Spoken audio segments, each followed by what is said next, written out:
Hello, I'm Spaztastic and welcome to Spaztastic TV. Today we're going to be doing another taking garbage apart. I have a screwdriver and I have a knife. So one of these shouldn't be too hard to get apart, and since this one sounded like crap, I'm going to take it apart first. You might ask yourself, why am I taking apart why am I taking apart a brand new Bluetooth speaker? Well, if you've looked at my previous video, card up in the corner of the screen, this one didn't sound too good. And I'm aiming to find out why and try not to stab myself in the process. Now, in order to get most of these apart, you just want to take and you want to pry on the speaker grill from the side. As you can see, it's obviously working quite well. Oh. And in the middle, it's just got one little tiny speaker to do all its work. Now, if I had another one of those little hockey puck ones, like the one that I demonstrated it against, I would actually demonstrate that. But let's see if the screwdriver is the right size or if this is going to work. Ah, yes, it's definitely going to work. Oh yeah, she said, but why did this sound so bad? I'm really trying to figure it out. I think the speaker was just too small from the looks of this. I'm amazed that it doesn't have some sort of like passive radiator type of deal to it. It might. I might be looking at it wrong.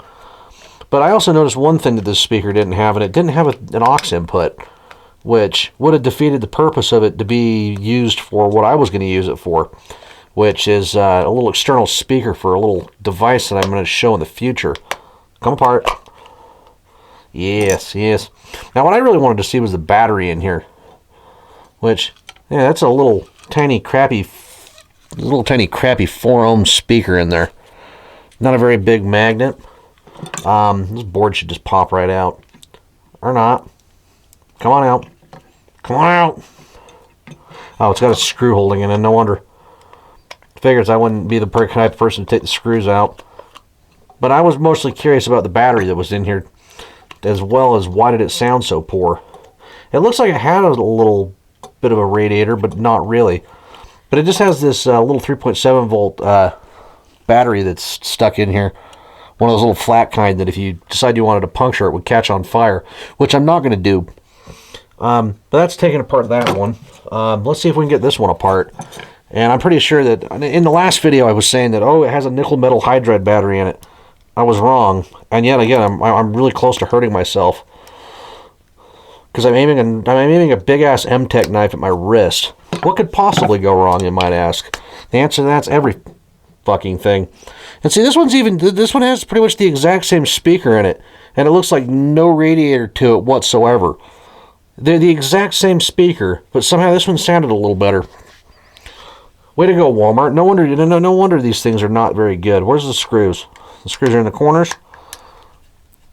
I'm going to try to do this as quickly as possible.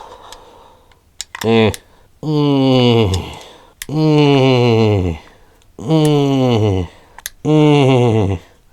it has one in the top too. You might be asking yourself, why do I take garbage apart?